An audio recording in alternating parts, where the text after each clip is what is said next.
याज्ञवल्क्य ने बहुत सुंदर तथ्य अपने सामने रखे हैं। उसने 4 बातों पर विशेष ध्यान दिया है। उन्होंने कहा जीवन का तात्पर्य यह नहीं है कि हम जीवित रहें। जीवित रहने को जीवन नहीं कहते। जीवित रहना तो हमारी मजबूरी है। मृत्यु हमारे पास आई नहीं है इसलिए हम जीवित हैं। जीवित रहना और जीवित रहना अपने आप में कोई श्रेष्ठतम कार्य नहीं है। श्रेष्ठतम कार्य तो यह है कि हम जीवन में दरिद्रता को, गरीबी को, निर्धनता को हजारों मील दूर धकेल दें। इस श्लोक के पहले चरण में दरिद्रताम वही पर्वतम प्रवेद रूपम, दरिद्रता को हम इतना हजारों मील दूर धकेल दें कि हमारे आने वाली पीढ़ियों के पास भी दरिद्रता आ नहीं सके। यह हो सके कि हमारे पूर्वजों के पास दरिद्रता रही हो, यह हो सकता है कि अभी तक हमारे जीवन में दरिद्रता का वास रहा हो, मगर हम इस साधना के माध्यम से उस दरिद्रता को सैकड़ों हजारों मील दूर धकेल दें। ऐसा नहीं कि दरिद्रता को मिटा दें, इतना दूर धकेल दें कि वो हमारे तरफ देख ही नहीं सके। यशोर वही पदाम पूर्वमदेव रूपम। और दूसरी बात याज्ञवल्क्य ने कही कि केवल दरिद्रता मिटाने से ही जीवन नहीं बन जाता। जीवन की परिभाषा दी है। ऐसा नहीं कि हम दरिद्रता मिटते ही हम जीवन मनुष्य बन जाएंगे या श्रेष्ठ बन जाएंगे। दरिद्रता मिटाने के बाद भी हम संपन्न बने, क्योंकि जहां दरिद्रता मिटेगी वहां संपन्नता होगी, तभी दरिद्रता मिटेगी। वह दोनों एक ही सिक्के के 2 पहलू हैं। जब हमारे पास संपत्ति होगी तभी दरिद्रता मिट सकेगी, तभी हमारा कर्जा मिट सकेगा, तभी हमारे ऋण से दूर हो सकेंगे। इसलिए संपत्तिवान बनना अपने आप में कोई दुर्भाग्य नहीं है। गरीबी अपने आप में कोई श्रेष्ठतम कार्य नहीं है। और हमारे पूर्वज, और मैं जहां पूर्वजों का वर्णन कर रहा हूं वहां ऋषि और हमारे जिस गोत्र के हम हैं, चाहे विश्वामित्र गोत्र के हों, चाहे याज्ञवल्क्य गोत्र के हों, चाहे आंगिरस गोत्र के हों, जो भी हमारे ऋषियों ने और देवताओं ने कभी गरीबी को महानता नहीं बताया, निर्धनता को श्रेष्ठता नहीं बताई। उन्होंने बताया कि हम संपन्न बने, अद्वितीय संपन्न बने, इतने संपन्न बने कि लक्ष्मी हमारे स्वयं हमारे सामने वरमाला लिए हुए खड़ी रहे।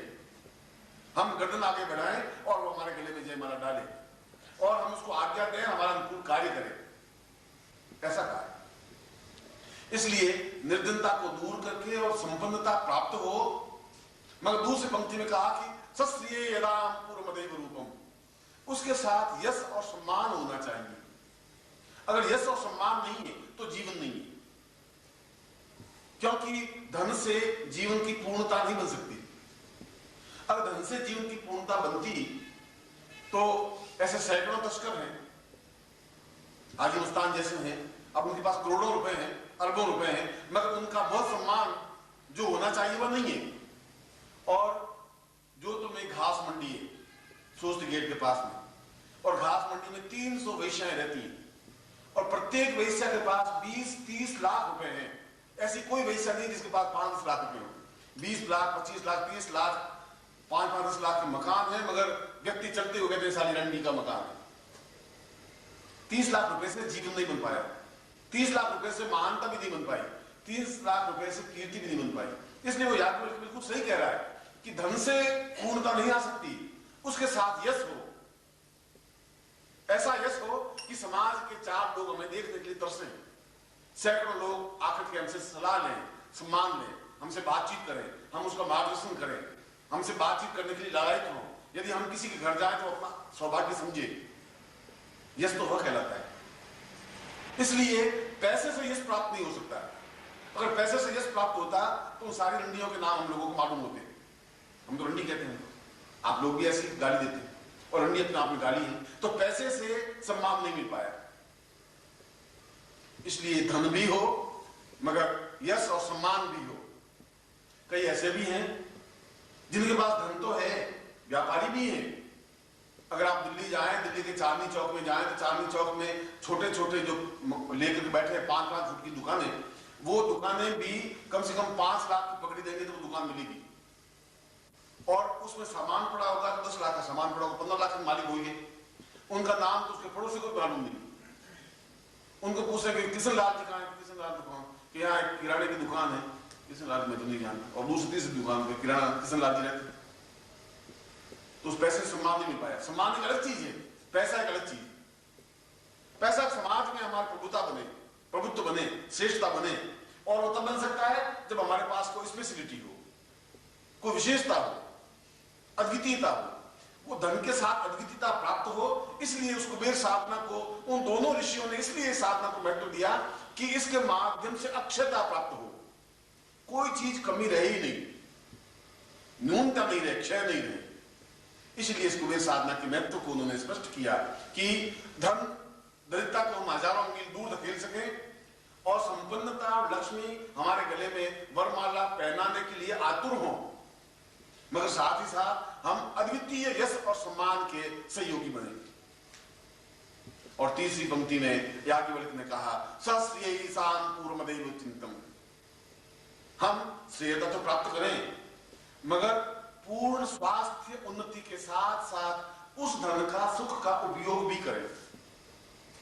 यश तो तुम्हारे पास बहुत है कि आप बहुत महान हैं, आप बहुत महान हैं, समाज में सम्मान मिल भी गया है और 10 लाख रुपए भी हैं, मगर आप पलंग पे पड़े हुए हैं, टसके कर रहे हैं और टट्टी भी उस पलंग पे जा रहे हैं, पेशाब करने के उठे, अब वो पैसा तुम्हारे क्या काम आएगा, सम्मान क्या काम आएगा। वो बेचारा याज्ञवल्क्य कह रहा है कि केवल पैसे से सम्मान से ही नहीं, तुम्हारा स्वास्थ्य भी उत्तम हो, अद्वितीय हो, तुम्हारे चेहरे पर प्रभाव हो, तेज हो, जहां जा सको, खा सको, पी सको, समाज में और देश में जो सुख सौभाग्य है, यश और सम्मान, उसको प्राप्त कर सको। मेरी इच्छा तो है कि मैं गंगोत्री जाऊं, हरिद्वार जाके गंगोत्री जाके देखूं, और डॉक्टर कहे नहीं, आप पहाड़ों पर चढ़ेंगे तो हार्ट अटैक की संभावना है, आप वहां नहीं जा सकते। कार भी है मगर डॉक्टर कह रहा है तुम जाओगे हार्ट अटैक हो जाएगा, तुम नहीं जा सकते। वह पैसा वो यश दोनों ही काम के नहीं, जहां चाहे चल दिए, रेगिस्तान में 2 दिन रहे तो वहां रह गए, और कभी गंगोत्री चले गए, गंगोत्री चले गए, पहाड़ पे चले गए, पहाड़ पे चले गए, समुद्र में घूमने लगे, समुद्र घूमने लगे। ऐसा जीवन हो, और ऐसा जीवन तभी हो सकता है जब स्वस्थ हो, जब आदमी पूर्ण स्वस्थ हो, और पूर्ण स्वस्थता जीवन का सबसे बड़ा सौभाग्य है। सब कुछ तुम्हारे पास है, पत्नी है, पुत्र है, बहू है, बेटे हैं, धन संपत्ति, यश, कार, मकान सब है, और आप कुछ कर ही नहीं सकते क्योंकि तुमने उपार्जित तो किया मगर तुम्हारे भाग्य में उसका सुख लिखा नहीं है। ये यश भी हो, तुम्हारे पास सम्मान भी हो, पैसा हो, तो स्वस्थता नहीं है तो बेकार। और चौथी बात उन्होंने कही कि ये सब कुछ होने के साथ साथ हमारा जीवन पूर्णतः आध्यात्मिक भी हो, भी सब लगाया। हमारी भौतिक तो हो ही मगर आध्यात्मिकता भी हो।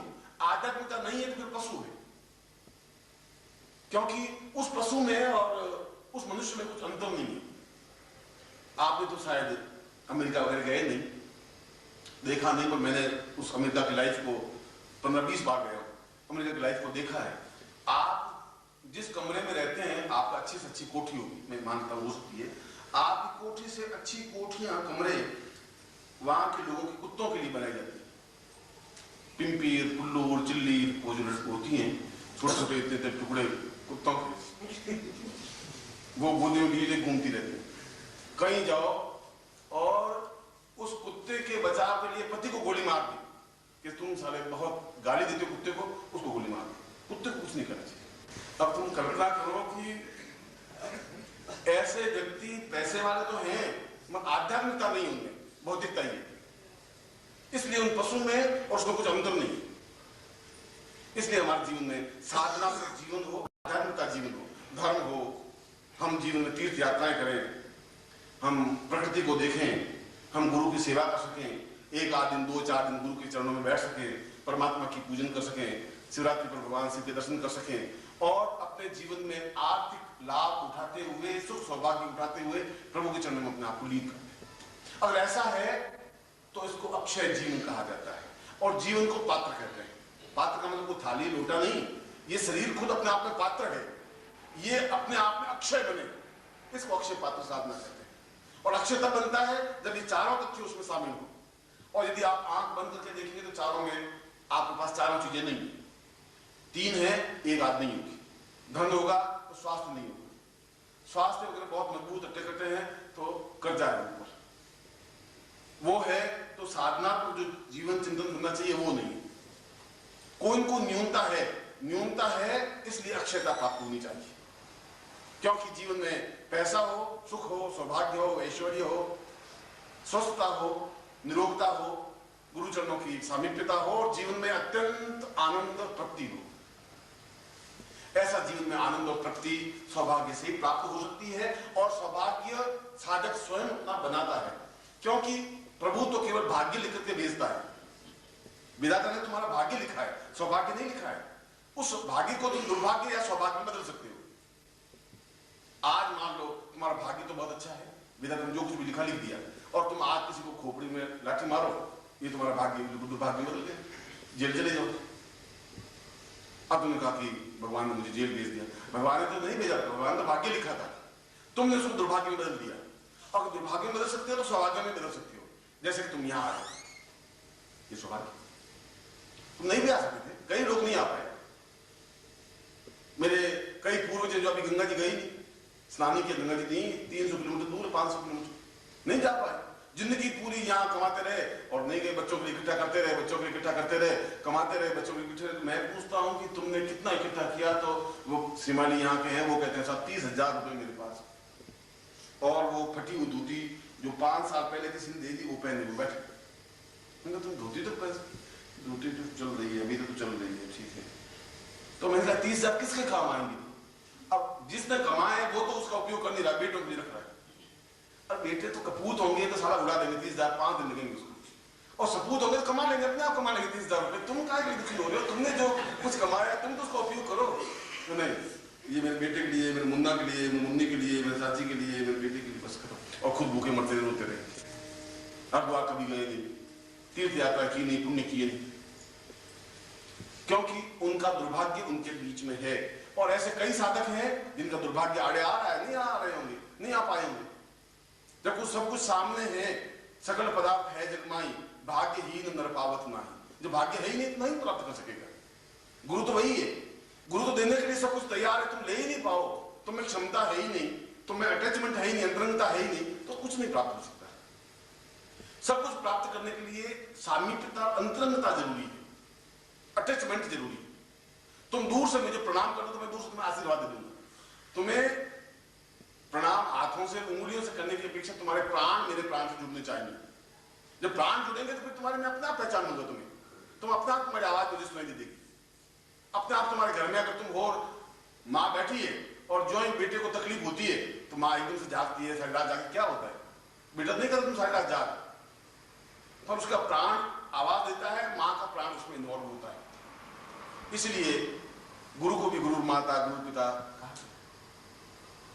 अक्षय पात्र साधना का तात्पर्य ही यही है कि हमारे जीवन में जो कुछ भी न्यूनताएं हो, उस जीवन को पूर्णता देने के लिए इस प्रकार की साधना का विधान याज्ञवल्क्य और विश्वामित्र ने रखा, और उन्होंने अपने जीवन में पूर्णता प्राप्त की। पूर्णता प्राप्त की, उन्होंने जो कुछ जीवन में चाहा वह प्राप्त किया। केवल एकमात्र विश्वामित्र ऐसे ऋषि रहे जो क्षत्रिय तो थे मगर ब्राह्मण तो जीवन व्यतीत किया। क्षत्रिय के घर में पैदा हुए और ब्राह्मण कर्म करते रहे और जीवन भर अपने पास शस्त्र अस्त्र रखते रहे, मगर दृढ़ निश्चय, हिम्मत, साहस, क्षमता, पौरुष, प्रबलता इतनी कि जो कुछ मैं चाहूंगा वह होगा ही। अगर इंद्र नहीं चाहेगा मुझे स्वर्ग में बुलाने के लिए तो नया स्वर्ग बना दूंगा, मैं बना दूंगा, या मैं कर दूंगा। ये साहस और क्षमता तब आ पाती है जब तुम्हारे साथ और कोई प्राण जुड़ते हैं। उन प्राणों को तुम नहीं पहचान पाते, तुम्हें अभी तक ज्ञान ही नहीं है, तुम सफलता कैसे पाओ? तुम प्रयत्न बहुत करते हो, आते हो मुझे कहते हो गुरुजी मैंने 108 माला तो फेर दी गुरुजी, 11 दिन से फेर रहा हूं, हुआ तो कुछ नहीं गुरुजी। तुम्हारे पास हो ही नहीं सकता, क्योंकि तुम मंत्र जाप करते हो, रोटी रोटी रोटी करते हो, कहते हो गुरुजी 3 दिन हो गए भूखे तो मर रहा हूँ गुरुजी, रोटी मंत्र जाप 3 दिन से कर रहा हूँ, पेट में गई नहीं, पेट में जा नहीं सकता। क्रियात्मक पक्ष तुम्हारे पास नहीं। और वह क्रियात्मक पक्ष विश्वामित्र के शिष्य ने पूछा प्रश्न विश्वामित्र को, और वह प्रश्न तुम्हारे लिए भी उपयोगी उतना ही है। उस ज्ञानेंदु ने, उनका जो शिष्य विश्वामित्र ने, किम पूर्वताम चतुम वदेव रूपम तिंचावतम तवा पुरुषदेव, आप में ऐसी क्या विलक्षणता है कि जो दूसरे ऋषियों में नहीं है? क्योंकि आप प्रबल पौरुषता से वो अद्भुत कार्य करने के लिए तैयार हो जाते हैं, कर लेते हैं। इस बात की चिंता नहीं करते समाज क्या कहेगा। समाज कुछ कहता ही नहीं, समाज तो हमारा है, हम जैसा कहें वैसे समाज कहने लग जाता है। वहां राजस्थान में कहावत है कि लक्ष्मी तेरे 3 नाम फूसो फरसो फरसराम, मतलब गरीब था तो सब कहते फूसिया साला फूसिया, क्या करता है फूसिया, और थोड़ा बहुत पैसा हुआ 5-7 हजार हुए तो फरसा कहने लगे, और जब 25-50 हजार हो गए तो परशुराम जी कहलाने लगे। आदमी तो वो कहो वही फूसा ही था, वो परशुराम जी हो गए। इसलिए कहा कि आप में क्षमता क्या है, और विश्वामित्र कहे गुरुर्वै सदाम पूर्व मदेव रूपम न चिंत्यमेवं मृतम मदेव, मैं कुछ नहीं करता हूं, मेरा तो केवल चिंतन गुरु के माध्यम से है। मैं तो निश्चय करता हूं, कह देता हूं गुरु को मुझे ये करना है, मैं ये करूंगा, वह अपने आप शक्ति अजस्र रूप में मुझे प्रोवाइड कर देता है, मैं कर लेता हूं। ये उत्तर, ये विश्वामित्र का ज्ञानेंदु को जो उत्तर दिया है वह उत्तर तुम्हारे लिए उतना ही उपयोगी है। विश्वामित्र कह रहा है मैं कुछ नहीं कर रहा हूं, क्योंकि इस शरीर का निर्माण, साधनाओं का निर्माण, मुझे तो कुछ ज्ञान था ही नहीं। माता पिता ने तो मुझे जन्म दिया, और जन्म देना अपने आप में कोई अद्वितीयता और श्रेष्ठता तो नहीं हो पाई। जन्म तो हर एक आदमी हजारों देते ही है और दे ही रहे। उसमें जो ज्ञान चेतना दे सके वह अपने आप में अद्वितीयता है, वह केवल गुरु दे सकता है। वह चाहे गुरु हरिद्वार में रहने वाला हो, चाहे मथुरा में रहने वाला हो, चाहे जंगल में रहने वाला हो, चाहे शहर में रहने वाला हो, जिसके पास ज्ञान है, ताकत है, क्षमता है, पौरुषमान है, वह गुरु है। कायर बुजदिल गुरु नहीं बन सकता, हाथ जोड़ने वाला गिड़गिड़ाने वाला गुरु नहीं बन सकता, तुमसे भीख मांगने वाला गुरु नहीं बन सकता। जो खुद तुमसे भीख मांगेगा वो तुम्हें लक्ष्मी कहां से देगा? वो कहता है तुम शिष्य तो बहुत बड़ा है, तुम एकदम हरिश्चंद्र का अवतार है, तुम कर्ण है, तुम दानी है, तो धोती दे दे, फट गई। तुम कर्ण हो गया, सारा तू दानी हो गया, तुम सारा गुरु है, तुम 2 धोती पैदा नहीं कर सकता, तुम इस शिष्य को देगा भी क्या? ऐसे गुरु कुछ नहीं कर सकते। ऐसे गुरु केवल भुक्खड़ बन सकते हैं और केवल जीविकोपार्जन कर सकते हैं, वे गुरु कहला ही नहीं सकते।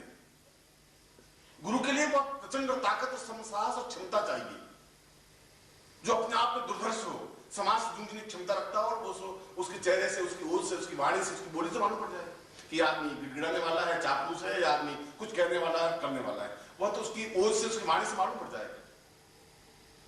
क्योंकि जो निर्धन को पूर्णता दे सके, जो अपने आप में कुछ नहीं है उसको सब कुछ दे सके, वह गुरु हो सकता है। पर वो दे सकता है जिसके पास बहुत कुछ है, जिसके पास है ही नहीं वो कुछ कर ही नहीं सकता।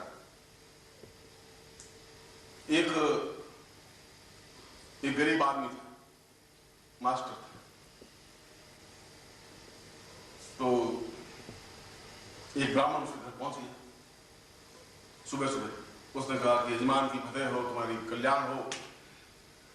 उसने कहा कि प्रणाम गुरु जी, बहुत तकलीफ में हूं, और देखिए मेरे हाथ में थोड़ी बात। उसने हाथ देखा, हाथ देखना आता नहीं था पंडित जी को, थोड़ी आता है। उसने कहा तेरे को शनि बोल रहा है, शनि बोल रहा है, तो बहुत बीमार, बहुत परेशान है। पैसे की बहुत तंगी है, वो घर में देखते मालूम पड़ गया, पैसे की 2 मिनट मालूम पड़ जाता है। फटी हुई पैंट लगी हुई है तो समझ जाता है भाई यार क्या चीज है, कि बहुत तकलीफ है तो बहुत। और मियाँ बीवी में लड़ाई झगड़ा भी होता रहता है, पैसे नहीं होते लड़ाई झगड़ा होगी। वो कल साड़ी ला, वो साड़ी वो तो लड़ाई के साथ देते। उसने कहा आप बहुत अंतर्यामी है, सब कुछ मालूम पड़ गया कि तो पंडित बहुत ऊंची चीज है, तुम नहीं समझते। तुम ऐसा कर कि तेरे शनि उतारना पड़ेगा, उतार, दुख मिटे साथ और सुख तो मिले। और कहा बहुत सालों से भूत रहे हो, शनि तेरे सिर के ऊपर बैठा है। मुझे तो पता ही नहीं था कब आगे बैठ गया।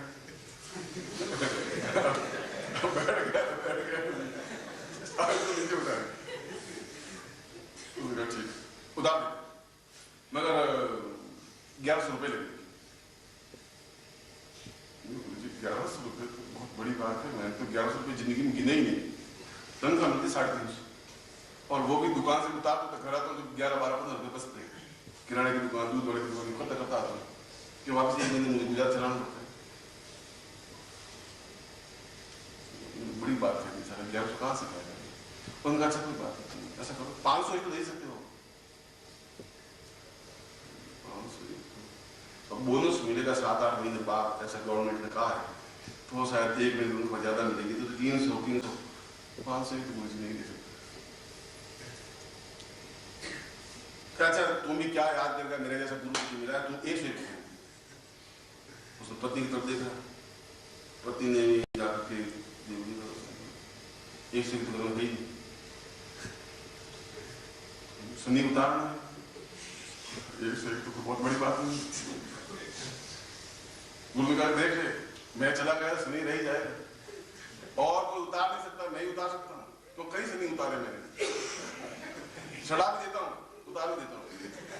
अब साला 101 में उतार रहा है तो रो रहा है, साला जी कर रहा है। गुरु जी मेरे पास 101 नहीं है। अब सनी साहब नहीं बोले मैं क्या करूं?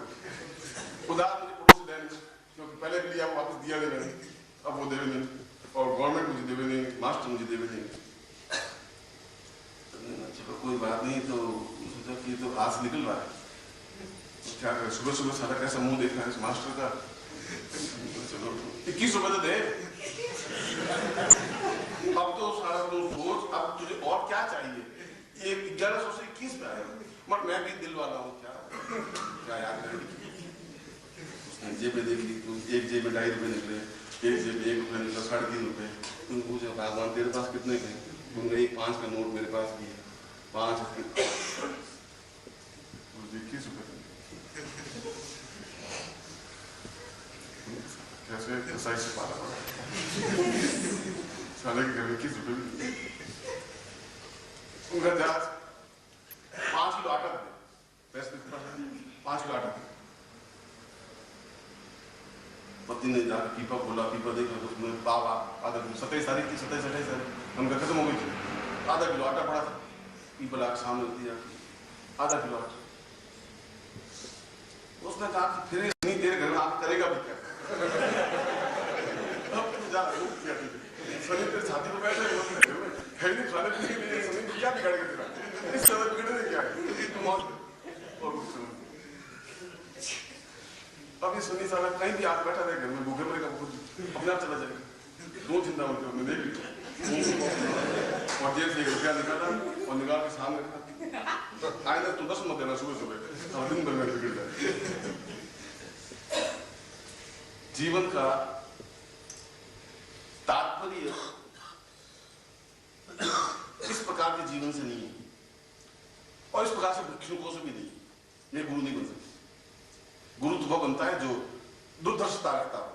दुर्दर्शता का मतलब ये नहीं कि गालियां देता रहे, उसका मतलब उसमें ताकत साहस हो, जो खुद जीवन में कुछ कर सके, उसका खुद का पर्सनैलिटी बना सके, उसकी आवाज, उसकी वाणी, उसकी चैतन्यता, उसकी कार्य क्षमता, उसका परिवार, उसका गृहस्थ, उसका संन्यास्त जीवन, वो सब कुछ अपने आप बोल देता है कि गुरु किस लेवल के है, किस स्तर के है। वो कोई कहता नहीं है। कोई कहे कि मैं महान सोना, कभी आज तक ये सोने में खड़े होकर नहीं कहा कि मैं स्वर्ण हूं और बहुत कीमती धातु हूं, ऐसा नहीं कहता। मगर लोग समझते हैं स्वर्ण अपने आप में स्वर्ण है। 50 के बीच में स्वर्ण की पहचान हो जाती है अगर आंखें पार की हो। और इसीलिए ऐसा गुरु जो बहुत प्रचंड हो, वो शिष्य को भी प्रचंड बना सकता है, साहस और कर्मठवान बना सकता है, ताकत और क्षमतावान बना सकता है। और जो साहस और क्षमतावान है, चाहे पुरुष और चाहे स्त्री, लक्ष्मी उसी का वर्णन करती है। कायरों पर लक्ष्मी नहीं आ सकती, बुजुर्गों पर लक्ष्मी नहीं आ सकती, जो भीरू हो, जो कमजोर हो, उस पर लक्ष्मी आ ही नहीं सकती। जो साहसी है, हिम्मतवान है, और जिसके पीछे विश्वामित्र कह रहे हैं जिसके पीछे प्राण चेतना है, यदि वह खुद क्षमतावान नहीं है तो पीछे बहुत ताकत है। बहुत मजबूत गुंडा जिसके हाथ में चाकू है और जिसको एक मामूली से दुबला सा पुलिस उसको पकड़ लेता है, गुंडा चुपचाप हो जाता है। अगर देखा जाए तो गुंडा उसको झापड़ मारे तो पुलिस तो 4 संचित हो जाएगा, मगर एकदम ठंडा पड़ जाता है। क्यों? उसके पीछे पावर है। पुलिस में ताकत नहीं है, वो पुलिस तो बहुत दुबला पतला है, धक्का दे नीचे गिरे। उसके पीछे पावर बहुत मजबूत है। वो पावर उस गुंडे को काय और कमजोर बना देती। तुम अपने आप में ताकतवान नहीं हो, मगर तुम्हारे पीछे पावर मजबूत होनी चाहिए।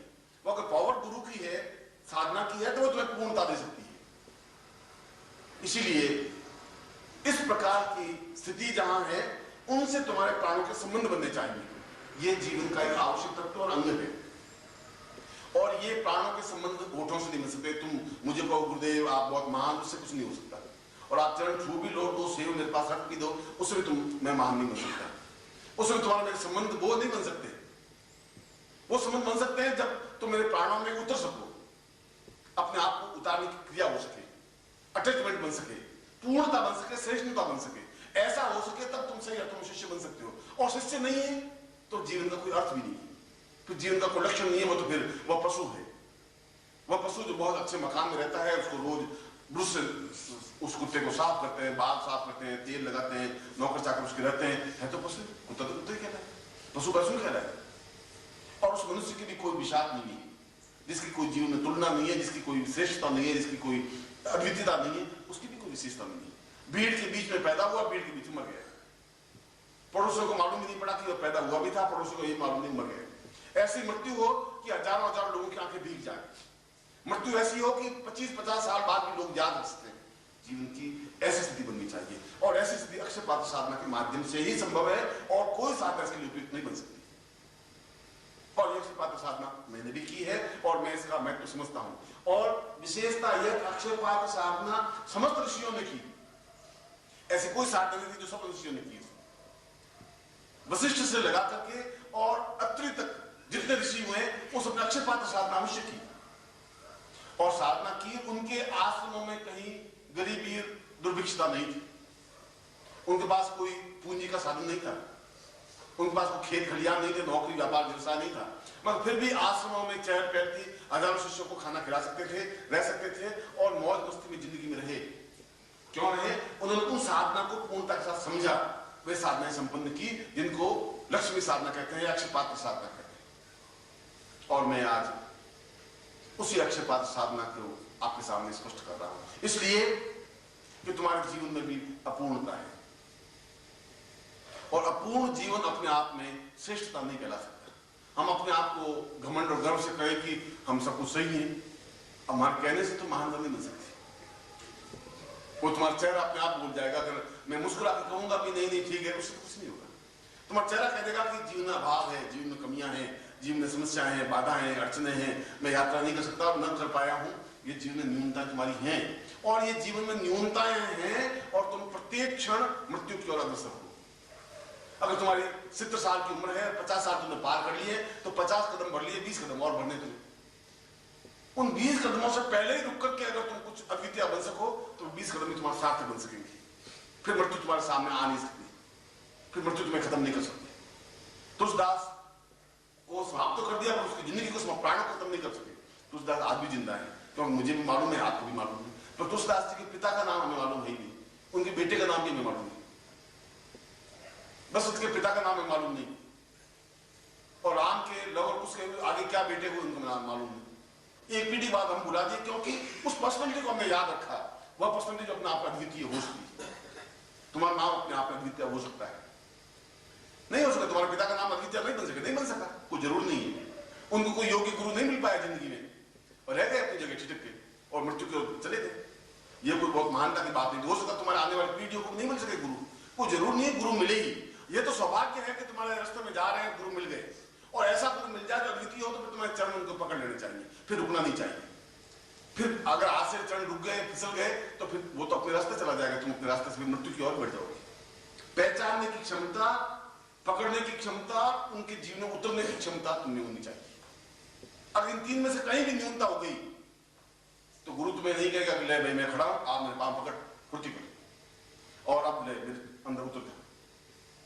वो तो गुरु नहीं कहेगा, वो अपने रास्ते जा रहा है, और तुम भी उस रास्ते से बढ़ रहे हो, और बीच में एक क्षण के लिए मिलन हुआ है। हो सकता है 3 मार्च को मिलन हुआ तुम्हारा, मिलन आज रात को मिलन हो रहा है, कल सुबह तुम अपने रास्ते चले जाओगे, मैं अपने रास्ते चला जाऊंगा। तुम शायद मुझे बुला दोगे, और तो तुम बुला दोगे, मैं भी तुम बुला दूंगा, सीधा सा।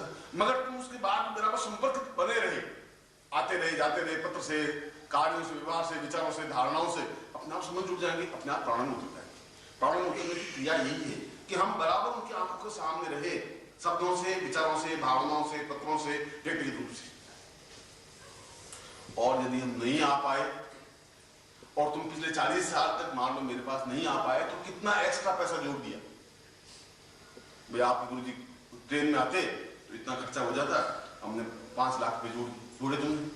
हालत तो वो की वो जैसे थी, और यदि तुम 5 बार ट्रेन का टिकट खर्च करके साल में 2 बार आ भी जाओगे, तब भी तुम्हारी गरीबी कंगाल इससे ज्यादा नहीं आ सकती जो कुछ है। ये तो केवल मन का एक धारणा है कि अगर मैं जोधपुर जाऊंगा तो 3 दिन खत्म हो जाएंगे, 300 रुपए का किराया लग जाएगा। ये तो मन की चिंतन है, और मन के चिंतन तुम्हें मेरे बीच में गैप पैदा करते, क्योंकि बार बार दृश्यम श्रव्यम पूर्वा सदा पूर्वा, देखना, सुनना, स्पर्श करना, चरणों में बैठना अंदर उतरने की क्रिया है। इसलिए पहले के जीवन में शिष्यों को अपने आश्रम में रख करके साधना करवाते थे, इसलिए कि 24 घंटे का संपर्क बन जाता था। 24 घंटे में शिष्य महीने, 2 महीने, 4 महीने में गुरु के चरणों में और गुरु के अध्ययन में उतर ही जाता था, अपनी सेवाओं से, अपने कार्यों से। और कृष्ण जैसे व्यक्ति भी शांतिपन आश्रम में रहे और लकड़ियां काट करके लाए और रोटियां बनाई, इसलिए कि उनको अपने गुरु के हृदय में, चित्त में उतरना ही था। और चित्त में उतरने के लिए सेवा का ही माध्यम है, समर्पण का ही माध्यम है। सेवा से समर्पण और समर्पण से जीवन में पूर्णता। यह तो मैं क्रिया बता रहा हूं कि तुम्हें अगर साधना में सफलता नहीं मिल पा रही है तो फिर उन प्राणों से जुड़ करके सफलता पा लेनी चाहिए। अगर तुम्हें उस वर्दी में ताकत नहीं है तुम्हें, तो उस पावर से, जो गवर्नमेंट की पावर है, अगर पुलिस में आ जाती है तो उस गुंडे को पकड़ लेती है। एक पुलिस 4 गुंडे को कंट्रोल कर लेता है, क्योंकि उसके पीछे पावर है। और यदि पावर से जो ही वो रिटायर्ड हुआ, उस पुलिस को आप उठा के फेंक दीजिए, वो खुद ही आज होकर खड़ा होगा, क्यों पावर खत्म हो जाती है और तुम्हारी पावर टूटी हुई। और ऐसा कहने के पीछे मेरा कोई स्वार्थ नहीं है। ऐसा कहने के पीछे मैं तो तुम्हें कह रहा हूं, तुम्हारे मुझे सेब लाके मुझे नहीं देने, केले मुझे नहीं देने, मैं तुम्हें साफ कह रहा हूं, मुझे जरूरत है ही नहीं। मैं तो ये कह रहा हूं, तुम्हारे मेरे प्राणों का संबंध बनेंगे तो साधना में गारंटी के साथ सफलता मिल ही जाएगी, क्योंकि तुम्हें सीधा रास्ता मालूम नहीं, ये रास्ता सीधा है, समर्पण का रास्ता सीधा है। और समर्पण के पहले सेवा होती है, सेवा और समर्पण और जीवन में उतरने की क्रिया, यह एक क्रिया है साधना में सफलता पाने का। और दूसरी क्रिया है कि आप बिल्कुल एकनिष्ठ होकर के महीने, 2 महीने कंप्लीट उस साधन में बैठे। दोनों तरीके, कोई ये तरीका ही नहीं है, वह भी तरीका है। मगदकम पात पूर्व सब मेवा, बिल्कुल हिले डुले नहीं और 8 घंटे तक बैठ करके मंत्र साधना करें। ऐसा हो नहीं सकता, तो 15 मिनट बाद आपको पार नहीं करके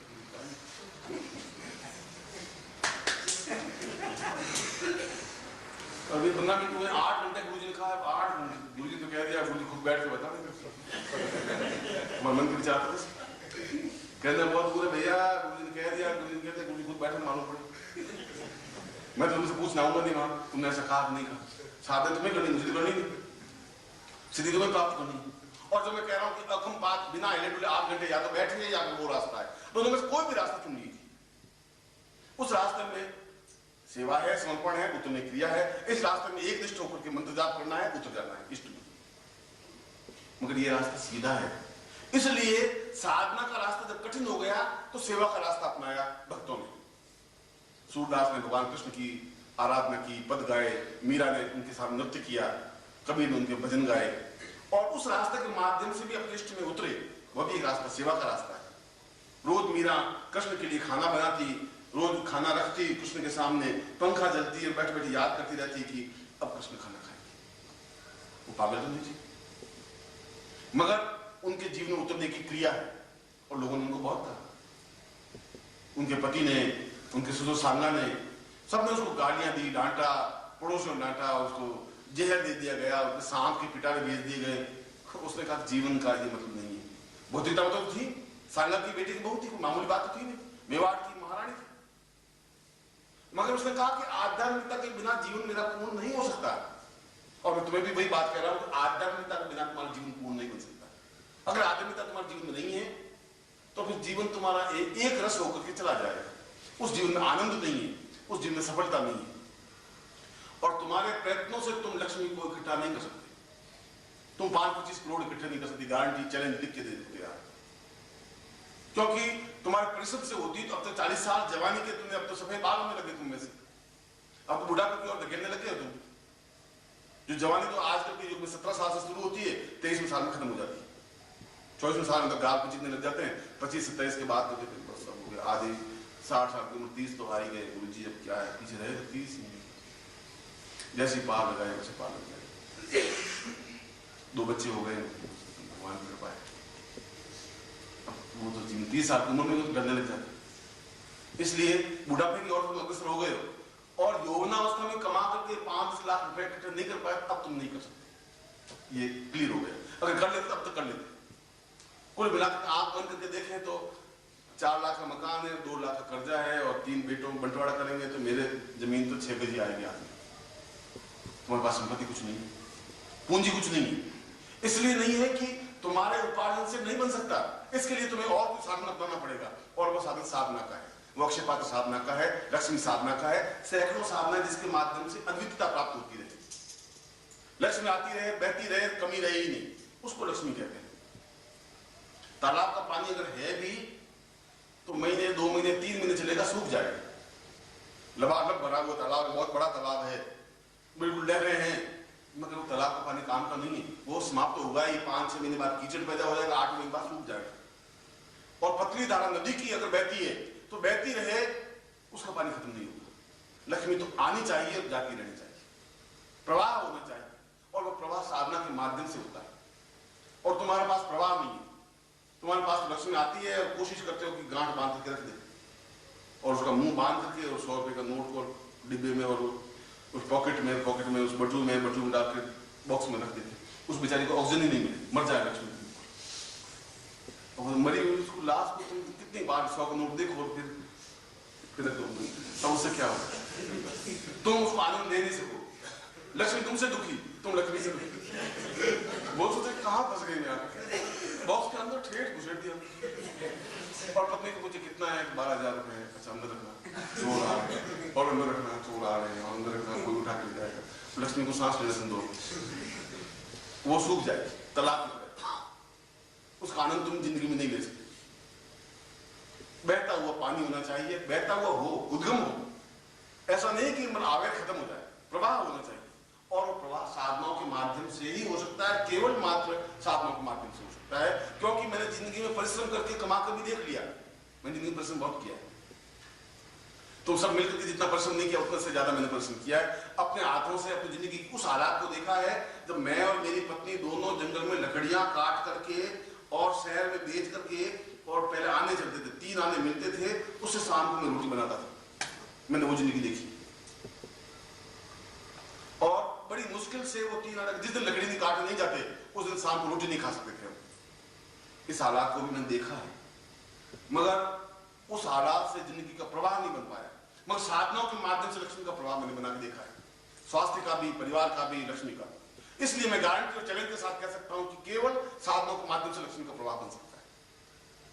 और इसीलिए इस प्रकार की साधनाएं तुम और हमने नहीं किए, याज्ञवल्क्य ने किए, विश्वामित्र ने किए, वशिष्ठ ने किए, अत्रि ने किए, कणाद और पुरुष ने किए, और रावण तक ने किए। और रावण ने स्वयं कहा कि जब तक अक्षय पात्र साधना नहीं हो जाएगी तब तक मैं जीवन में अद्वितीयता प्राप्त नहीं कर सकता। अद्वितीयता बनना, प्रबलता बनना, पुरुषार्थता बनना, वह जीवन में अक्षय पात्र साधना के माध्यम से ही संभव है। और इसीलिए मैं आज आपको उस अक्षय पात्र साधना को स्पष्ट कर रहा हूं, और तुम्हारे मानस में ये क्लियर कर दूं कि अक्षय पात्र का तात्पर्य मैंने क्लियर कर दिया कि पात्र का तात्पर्य कोई तांबा है, लोटा या थाली या गिलास या ये नहीं। तुम्हारा शरीर स्वयं अपने आप में पात्र है, और उस पात्र को अक्षय बनाना है। उसमें कुछ क्षय नहीं हो, उसमें बीमारी नहीं हो, उसमें कष्ट नहीं हो, उसमें पीड़ा नहीं हो, उसमें गरीबी नहीं हो, उसमें निर्धनता नहीं हो। जब ऐसा क्षय नहीं है तो वह अक्षय है। इसलिए तुम्हारे उस जीवन को पूर्ण बनाने की क्रिया है ये। और तुमने सोचा होगा कि अक्षय पात्र, पात्र का मतलब लोटा होना चाहिए, गिलास होनी चाहिए, साला पात्र कहाँ गया? श्रीवास्तव ने पात्र तो दिए ही नहीं। श्रीवास्तव पात्र कहाँ है इसमें? श्रीवास्तव सोचे गुरु जी पात्र क्या है, पात्र का कैसे करें? तुम स्वयं कहते हैं सुपात्र है, एक कुपात्र है, बोलते फिर पात्र कैसे बोलते? वो सुपात्र की थाली है, पीतल की थाली है क्या? सुपात्र का मतलब है तुम्हारी पात्रता, तुम्हारा जीवन सही है। कुपात्रता मतलब तुम्हारा पात्र गलत है, और इसीलिए मैं तुम्हारे पात्र को पूर्णता दे रहा हूं। और उस पात्र के प्रतीक के लिए तुम्हारे पास मोती संघ है, वह अपने आप में पात्र। क्योंकि या तो बहुत ऊंचे स्तर का जब योगी होगा तो अपने शरीर को पात्र बनाकर अक्षयता बना देगा। उसके लिए फिर मूर्ति, चित्र, राम और कृष्ण की मूर्तियों की जरूरत नहीं। और आंख बंद करके ओम की ध्वनि करेगा, बिंब अपने आप उभर जाएगा, पूजन कर लेगा। हिमालय में राम के चित्र कहां से लाएगा, कृष्ण के चित्र कहां से लाएगा? वहां पे फोटो तो है नहीं, बहुत अपने आंखों के सामने बिंब इष्ट का रखेगा, पूजन करेगा। मगर यदि वहां तक नहीं पहुंचे हैं तो चित्र सामने रखना पड़ेगा। और तुम अगर वहां तक नहीं पहुंच पाया तो तुम्हारे मैंने अक्षय पात्र रखा है, जिसको मूर्ति संघ कहा जाता है। इसलिए पूजन तो स्वयं का होना चाहिए, मगर आपको अभिमंत्रों से मैं उस पात्र को तुम्हारा ही पात्र बना करके फिर पूजन करवाऊंगा, इसलिए उसको अक्षय पात्र कहा गया। और उस विद्युत माला से, क्योंकि तुम्हारे चेहरे में, तुम्हारे शरीर में एक विद्युत पैदा होनी चाहिए, एक चमक पैदा होनी चाहिए। अभी उसमें एक न्यूनता है, बुझा हुआ है। तुम्हारा शरीर तो है मगर उसमें एक चैतन्यता नहीं है, एक आग होनी चाहिए, चेतना होनी चाहिए, वो नहीं है। यूं बात भी करेंगे तो मरे हुए से बात करेंगे, ठीक है बस सब ठीक ठाक है। अरे तुम मुस्कुराते नहीं हो?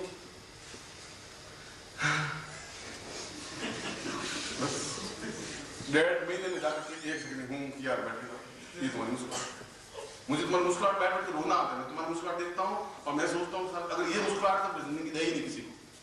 ये मुस्कुराहट बड़ा जीवन में एक अट्टहास होना चाहिए, मस्ती होनी चाहिए, तरंग होना चाहिए, एक तरंग होनी चाहिए जिंदगी में, वो तुमने अभी भोगी नहीं, जब भोगी नहीं उसका आनंद तुमने लिया नहीं, ऐसा जीवन होना चाहिए। इसीलिए मैं उसमें तुम्हारे उस मस्ती को, उस आनंद को, उस प्रवाह को, उस चेतना को एक गुरु के नाते, अपने शिष्य के होने नाते मैं तुम्हें दे रहा हूं और उसको पूजन संपन्न करवा रहा हूं और बताऊंगा तुम्हें किस प्रकार से साधना को संपन्न करना है, क्योंकि उस साधना का प्रवाह तो मैं तुम्हें दे ही रहा हूं, मगर उसको अगर तुम्हें रोज 5-10 मिनट उसमें लगाओगे तो प्रवाह बिल्कुल बन सकेगा। अगर नहीं लगाओगे तो प्रवाह के बीच में बांध बन जाएगा, तो प्रवाह को बनाए रखना है और बहुत आनंद और मस्ती के साथ अपने गुरु का पूजन किया, चिंतन किया, प्रवाह लिया, आगे पूजन किया, खत्म। कोई इसके लिए एक निष्ठता और बहुत परेशान होने की जरूरत नहीं है, कोई एक कठिन और दुष्कर क्रिया नहीं है।